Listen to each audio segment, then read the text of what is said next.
In this video, we're taking a close look at a highly customized 67 Camaro that's got some wild and somewhat questionable modifications. You'll see some crazy color combinations here. You'll see fender flares, big wide tires and wheels, side pipes, the whole 9 yards.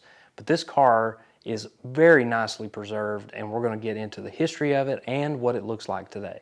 So I was able to see this car up close and personal when I visited my buddy Mike's collection of cars in North Georgia. You may have seen the video I posted about that collection, and I wanted to do a follow-up video on this car because this was kind of the highlight of the whole collection.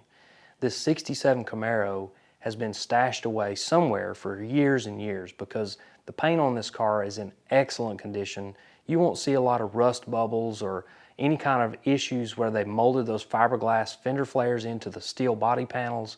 The only thing you'll see as far as flaws on the body is the air dam got hung on something and busted out the fiberglass. So the rest of this thing is in excellent condition. But this thing has some pretty cool history too that I didn't know about when I did the original video. So that's why I wanted to follow up. So as I was looking through the comments and trying to reply and make as much conversation as I could with the commenters, I noticed somebody mentioned the popular hot rodding project car.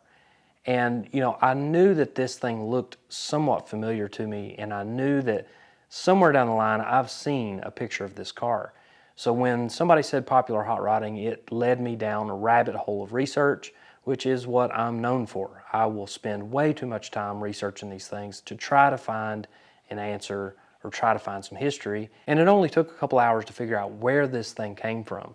So let's get into that. So as I'm digging around on the 70s Street Machines Facebook group, which has thousands of great pictures of old school 70s customs, I see a post that is all 4 headlight early Camaros. Now, a lot of people hate the quad headlight look on a Camaro, myself included. It's not the most tasteful combination. Adding another set of headlights did not do this car many favors, but that's something that was normal in the 1970s. So that was one of the things I was looking for, was quad headlights, and this particular post had a really wild looking flamed 67 Camaro, and it had all the right pieces. It had the fender flares with the cut off edges down at the front. It didn't mold all the way down into the fender apron. It had the right stance, it had the right everything. And I kept on digging to try to find more, and I struck gold when I found out that this car was featured in the June 1976 issue of Popular Hot Rodding magazine. So my commenter knew what he was talking about. He remembered this car from that issue, and boom, there it was. This is the car, and it was a featured project car. They showed some build pictures in this article, and it shows that it was built by Street Customs Limited in Garden Grove, California. And the article stated it was a rough project. It had a tired 327 in it with a 3-speed transmission, and they bought this thing for $400. Now, Street Customs Limited built a lot of cool cars back in the day. A lot of fender flares, a lot of fiberglass custom pieces, and they actually sold the fiberglass fender flares as an accessory item. So you could buy direct from them and modify your own car, and they did a little bit of work in-house as well.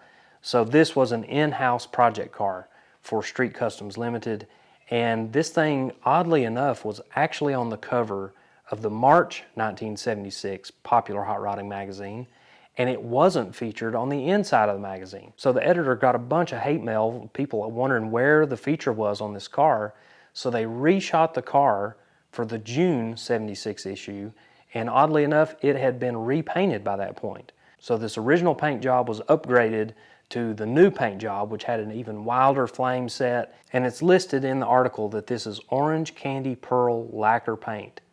If you're enjoying this video, be sure to hit that thumbs up button, leave me a comment below, and subscribe if you haven't already.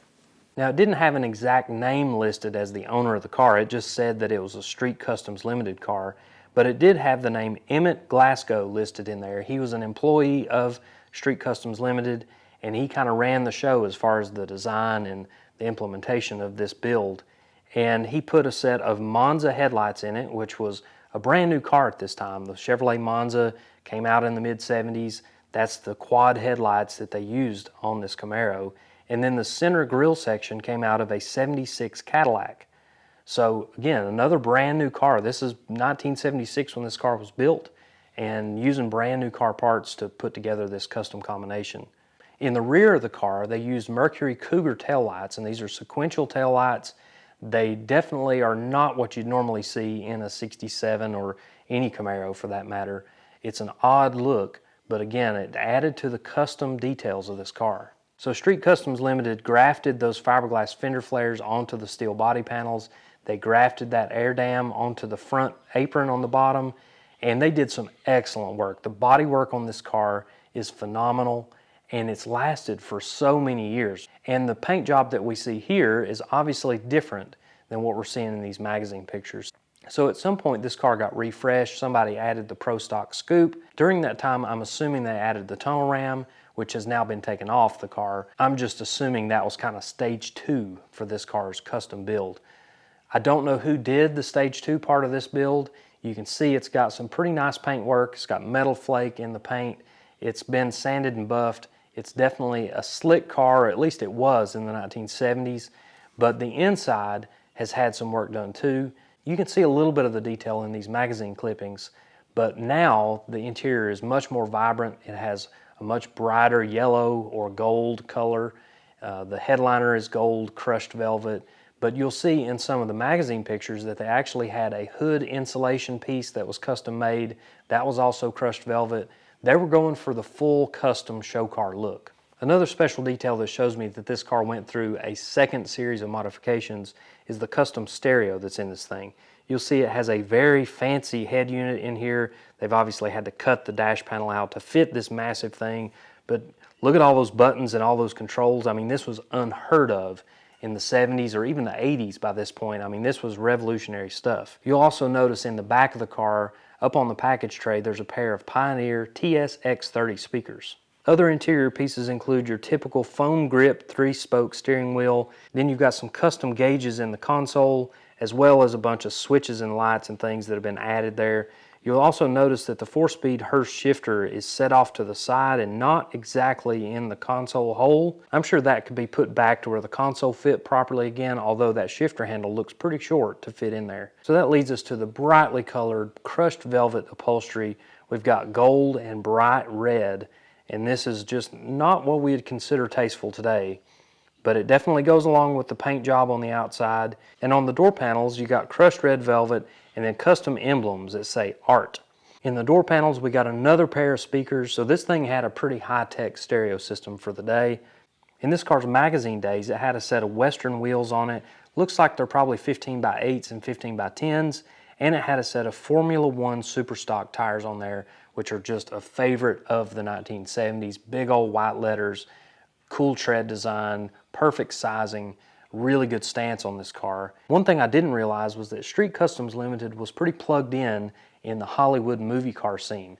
And they actually built a few cars that were featured in movies and on TV, but their most notable car was a 68 Camaro that was built for the movie Eat My Dust. It starred Ron Howard. It was a cheesy 70s movie, just like all the car movies from the 70s. But this fender flared Camaro that was featured in the movie really resembles the car that we're looking at today. And it should come as no surprise that this car and the Eat My Dust movie car were built in the same year, 1976. So definitely not a coincidence there. The guys at Street Customs Limited were putting together some pretty wild combinations. And the movie car definitely got a little bit of fame because it was on the big screen. But this customized car that was more of a show car than a race car, it got its own level of fame from different magazines. It was featured in Popular Hot Rodding as well as some other magazines. We've got a spread here from an Unknown magazine in 1976, but this shop was cranking out some pretty serious stuff in the mid-70s. The article states that this original setup was a 327 with hooker headers, a Holley intake, and a Carter 4-barrel carburetor. It had a TH400 transmission, and 513 gears were swapped into the original rear end. During this time, the car was known as Sunshine, but had some hand lettering on the quarter panel that noted Street Customs Limited. So they were obviously using this car as a marketing tool for their products that they were building. I even found a couple of ads that they had put in different magazines as well as newspapers locally about their products and their shop services. So really neat to kind of tie all that together on a car that I already walked around and already got to check out up close and personal. It's just always cool to be able to put those pieces together. Now, what I don't know is how this car ended up going from Garden Grove, California to somewhere in Georgia. That's the missing pieces of this car's history. I don't know about that stage 2 rebuild, who was responsible for that, or when it might have been done. But I'm assuming that once this car had run its course and they'd used it for all their marketing purposes, that they sold this thing for a couple $1,000s and moved on to other projects. And somebody took that project and made it their own project. We don't know the full story on this, but what I do know is really cool. I wanted to pass that along here. I want to say another thanks to Mike for giving me an up close and personal view of this car. And I think it's so cool that this is a running and driving car with this kind of cool history going back 50 years now. I hope you enjoyed following along. Thank you for watching.